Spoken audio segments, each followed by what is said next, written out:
Welcome to Slant Board 101 in the band gym. You know, for years I've been training on a slant board, this particular one. And I enjoyed it because it was so joint friendly and I was able to create some very athletic based effects in my training that I really enjoyed.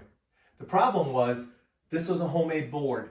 And for years, I just did not feel comfortable sharing a lot of the slant board training I was doing because I didn't frankly know how to help you create your own. And I didn't feel comfortable having you build your own. So if you haven't seen a lot of slant board videos on my YouTube or Instagram channel up till now, well, that's why. However, I recently came across the Squat Wedge. Now the Squat Wedge is a very firm and intense rubber surface that allows me to go ahead and train the way I trained on this board. So with that said, I want to take you through first and foremost why I want you to start considering slant board training, and then I'll take you through some options of what I would recommend if you want to go ahead and purchase your own slant board. Let's get started. First reason I love to train on slant boards is because it makes ground contact forces much more joint friendly, especially to the ankle and especially to the knee and hip. Let me show you what I mean. When I come into the floor on a flat surface, in order for me to get forces through my great toe so I can push off, I have to be able to evert my foot, medially migrate my knee or valgus my knee, and internally rotate my hip. Now, over years, that can create a lot of wear and tear on your knee, hip, and ankle.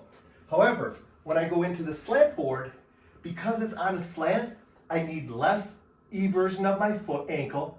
Therefore, my knee has to valgus less, my hip has to internally rotate less, and as a result of that, I can go ahead and land into the board, and I have a lot more freedom of movement and a lot more comfort in my knee, ankle, and hip.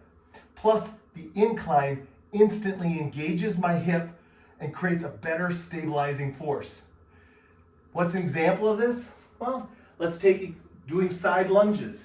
Now, instead of landing on the floor, I can land on the board and push off.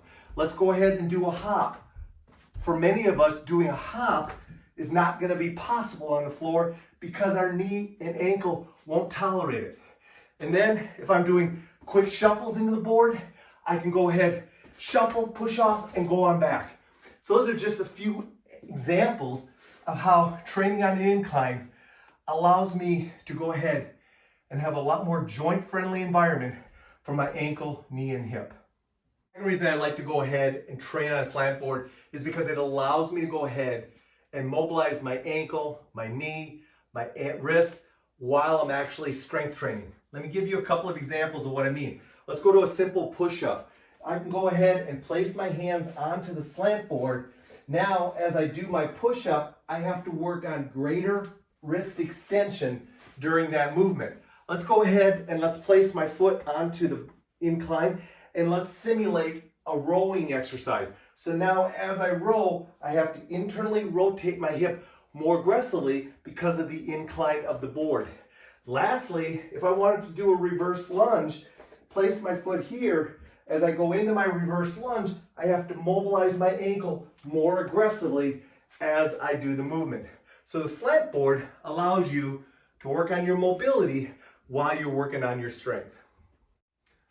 Reason number 3 I love to train on a slant board is it allows me to push off the ground more aggressively while training with horizontal forces. Let me show you what I mean. I'm going to take my band and bring it on over.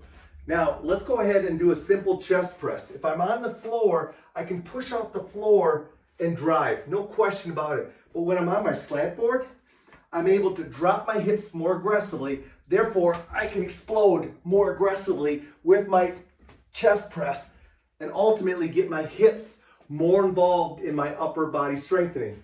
Let me give an example of a lower body exercise. We're going to go ahead and we're going to place our foot here. Now, let's say you want to go ahead and push off the floor hard and then go ahead and step back. So you could do lateral hops, exploding off, step back, lateral hop, and explode off. As a result, you can get more force production because your hip is going to be more engaged during the movements. And as a result of that, the upper body or primary muscles you're working are going to have to recruit and be more aggressive in their force production as well.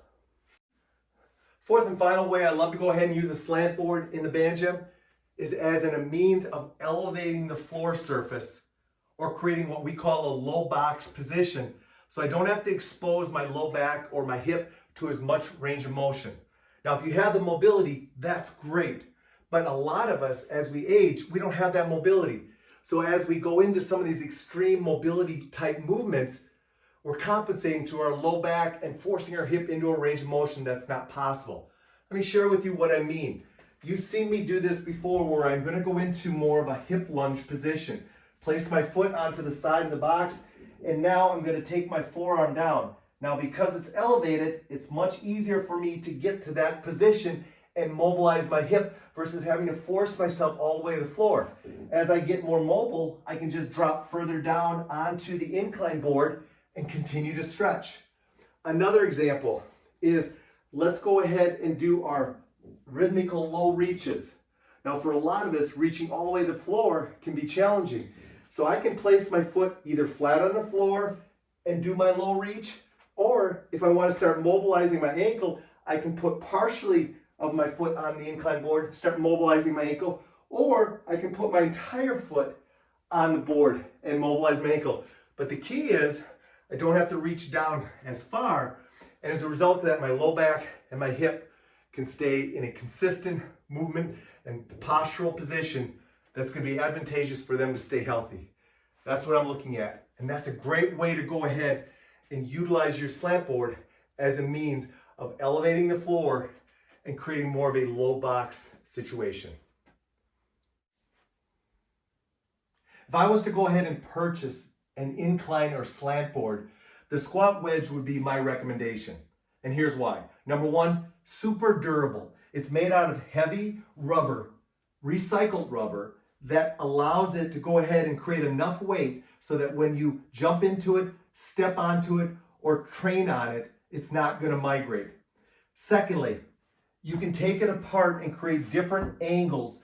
So as a result of that, you can mobilize your ankle in different ways. It also allows you to do different types of exercises where you may not need a full 20 degrees of incline, or maybe you can't use a full 20 degrees incline. You can decrease the angle and be able to still do the exercise while you're mobilizing your ankle. Interesting enough, when you put these two back together, there's a grooved surface. So this fits nice and firmly back onto the lower surface so that there's no concern with it sliding or moving around. Along with that, it has a great traction surface. On my old board that I used to use, I put a lot of anti-skid type tape onto it so I wouldn't slide. No concerns here. This is going to be a great landing surface that's going to have plenty of traction and eliminate any concerns of slipping. Plus, now that it's a rubberized surface, it's going to be much more joint friendly when I'm stepping on it and landing on it. So the Squat Wedge is my recommendation if you're looking at purchasing a slant board.